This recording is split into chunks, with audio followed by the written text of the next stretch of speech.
For our final opening day keynote, please welcome to the stage Anya Hindmarch, founder and CEO of the global luxury accessories brand, Anya Hindmarch. She will be interviewed by Lucy Maguire, Trends Editor at Vogue Business. Coming up, it's there. I'm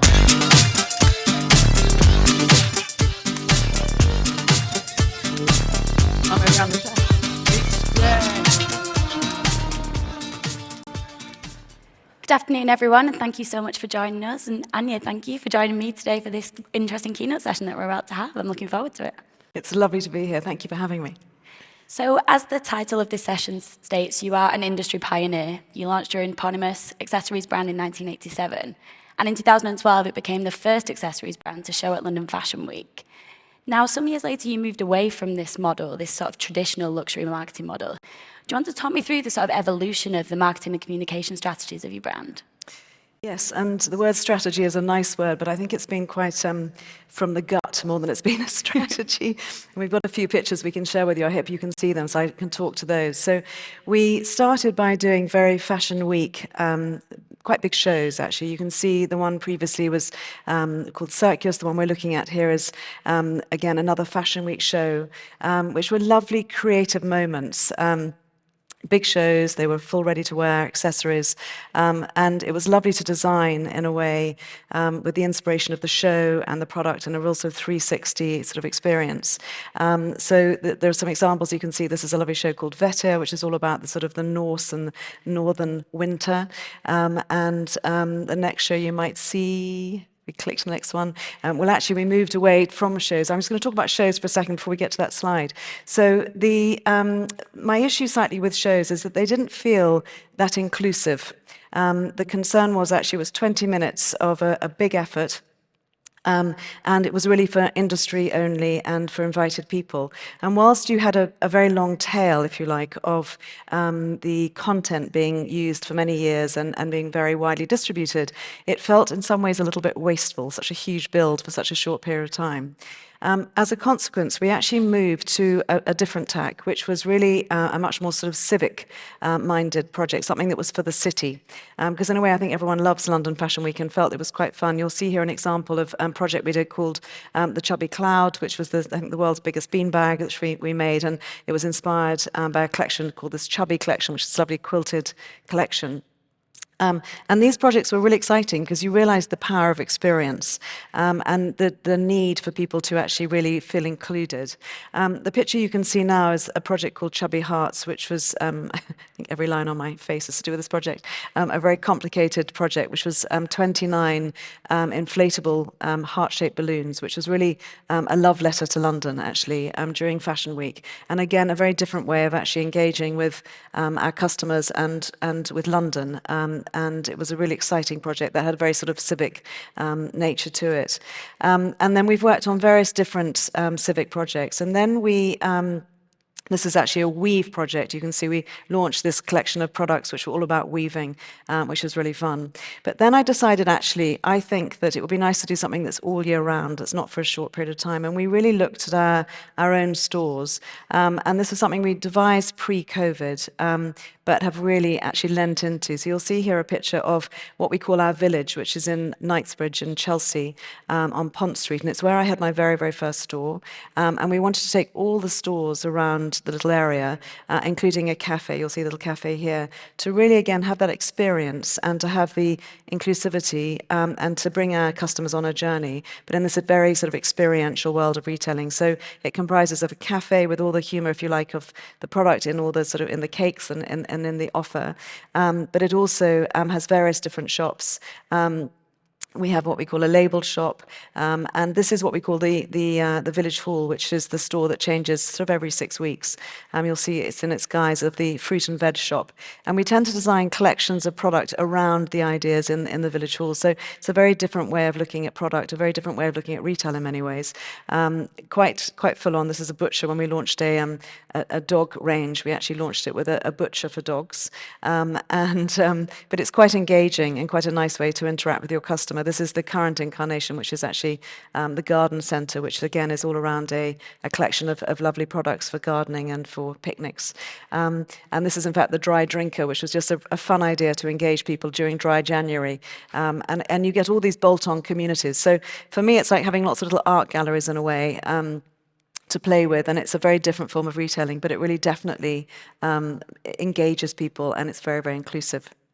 You know, it's so interesting because the way that I think people interact with luxury brands today is they want universes rather than just products. You know, they want to have their favorite brands across media, across different types of products, across categories. So this is such an interesting way to tap into that fans of the brand can visit the village and buy those products. And I was lucky enough to enjoy the Chubby Cloud, which was phenomenal, but I think this is a really interesting way of doing things in the present day. And you mentioned there that shows are wasteful, and we are going to come on to ESG and sustainability and how that's evolved within the business. But first, I wanted to talk about the journey of the brand. You know, it's been 35 years, and there has been ups and downs, as evidenced in your book, If in Doubt, Wash Your Hair. I wanted to talk particularly about the last 3 years, because in your book you wrote that 2019 was particularly challenging. Can you talk us through the journey of the business over the last 3 years and what's been challenging about it? Well, I started a business when I was 18, and growing a business, as I'm sure many people in the room know, it's a windy, fun journey, like a good game of chess every day. And we grew the business actually, and we had about 65 stores around the world, and it was, always growing and self-financed, and we'd had some, ups and downs, but exciting times actually. And we decided to sell a bit of it about sort of 7 or 8 years ago. And actually, I realised that whilst I stayed in the business in a creative role, prior to that I'd been creative and running the business, I actually realised I missed running the business. And so with a partner, we bought the business back in 2019. And actually, when we bought it back, that was really the time that really made me stop and think about how we approach this next 10 years, because it's a very different world. I know we'll talk about the environment and the climate challenges we're all facing. And I really felt that I didn't want to go back to, if you like, the kind of cookie cutter stores around the world where it's the same window display in every store, whether it's Singapore, whether it's LA. And it just felt a bit not very authentic. So I really wanted to go back, and it feels like a magnet for me, to what felt very authentic to me, which gave me ultimately a great sense of creativity and freedom. But also it was really about going local in a way, and I think that word local is very important, because my entire career, which has been quite lengthy, I'm very old now, it has been to the backdrop of the world globalization. Global supply chains, global distribution. And I actually think that the next 10 years are going to be about localization. I think it's going to be a real shift. And so I really wanted to go back to my roots and to get that really right, and then reach the world digitally in a different way. So it was really sort of re-engineering the business, but it felt like the right thing to do. So going back to where your first store was seems like a great example of how you went local and went back to your roots. That's really interesting. And now coming on to ESG and particularly sustainability, I know the conversation around that has evolved so much in the journey of the brand. How have you sort of ridden that wave of sustainability and made sure to be constantly iterating? Well, it really starts for me with 2 words, I think: common sense. It's really very frightening what we're facing. And I think if you think about, the refugee situation, the tragic situation we're all seeing now, and you think about then timesing that in so many multiples with climate refugees, it's really terrifying. It's terrifying. And it's on us. We've got to sort this out. And we have a very short period of time to do it.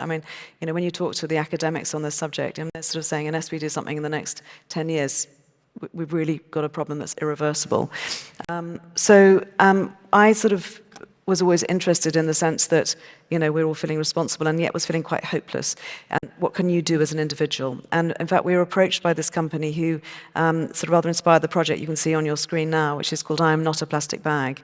And the idea really was, could we use our platform of fashion to raise awareness of the misuse of single-use plastic?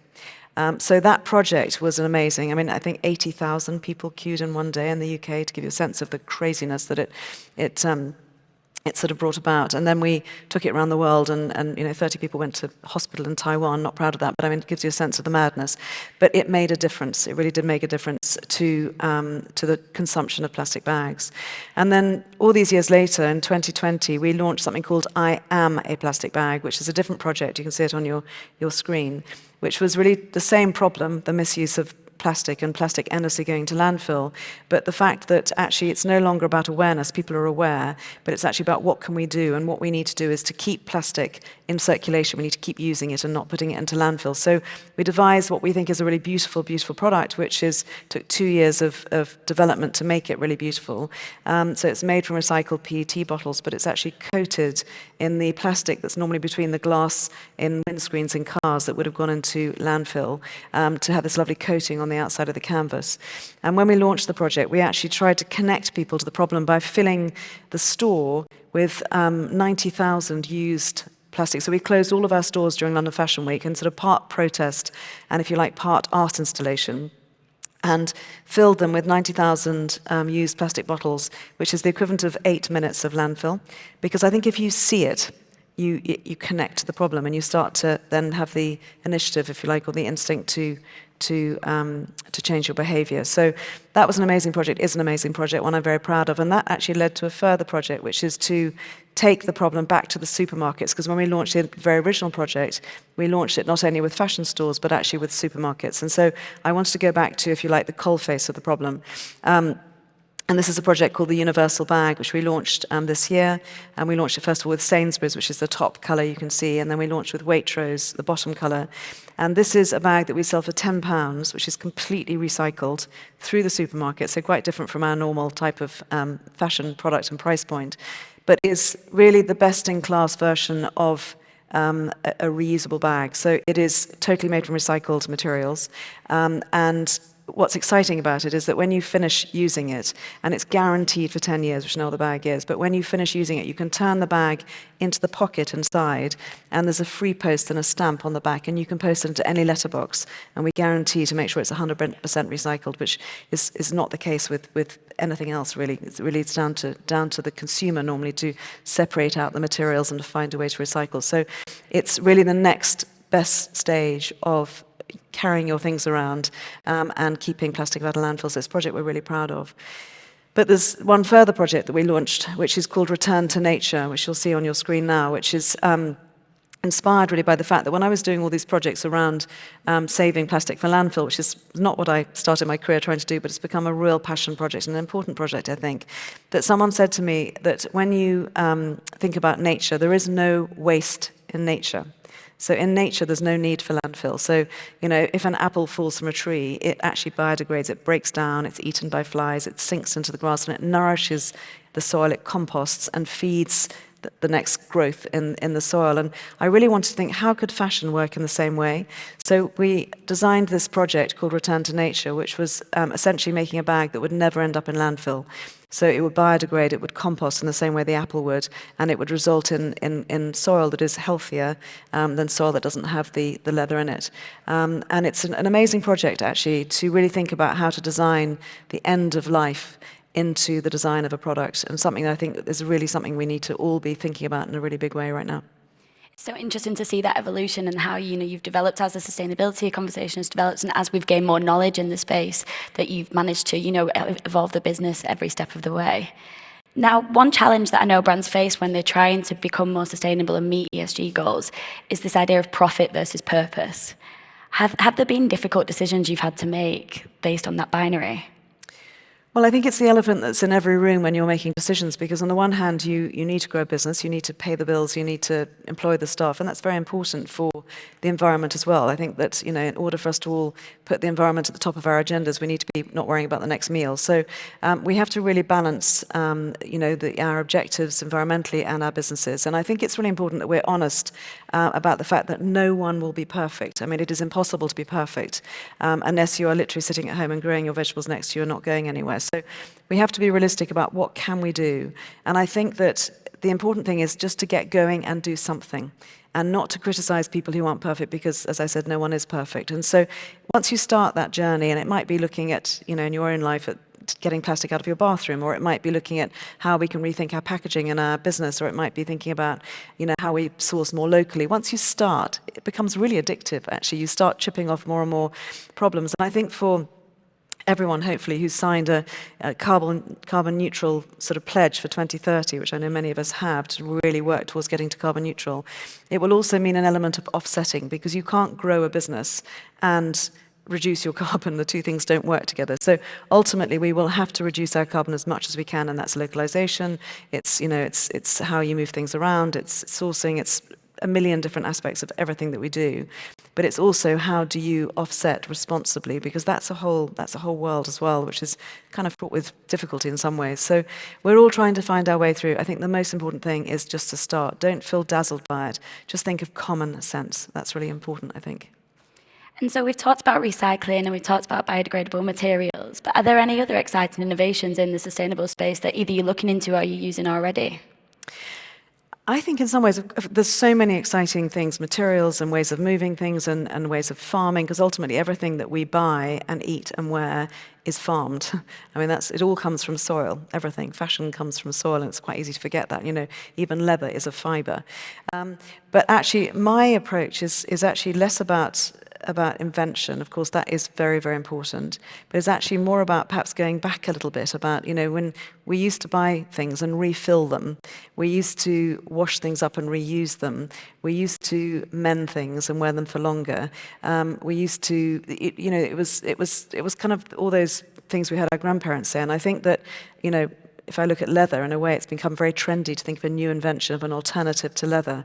But actually, leather, when it is sourced locally and it's a byproduct of the meat industry, and it's tanned and finished and made responsibly, is actually an incredibly smart way to use a natural resource. And animals from a regenerative farm are actually very, very good for the environment. So it's really incumbent on all of us to do a little bit of deep dive, because when you hear, for example, the words vegan leather, you think that's a good thing. It's not. It's just plastic. That's all it is. It's terrible. Whereas leather, which is actually just everyone poo-poos leather and thinks it's a terrible thing, good leather is very good and bad leather is very bad. So bad leather being, you know, coming from a bad farm that's not regenerative, which becomes a sort of a desert. So no carbon can sink into the soil. But in a good farm that's balanced, animals actually turn the soil. They help. It really helps the environment and the carbon capture. So we need to read up and get a balanced argument and not just listen to the headlines, and that's my point about common sense, because we'll be really misled. Have you thought about mushroom leather? I know we've got some bio-innovations happening. Yeah, I mean, I you know, the lovely thing is I can work with anything. I'm not tied to leather at all. And what's interesting is, having really sort of done quite a deep dive into the subject, I've actually become more passionate about leather. Mushroom is really, really interesting and a brilliant, brilliant material, and for sure there will be loads that we can do with it. A lot of the mushroom products, and they call it mushroom leather. Why call it mushroom leather? Call it mushroom fabric, maybe.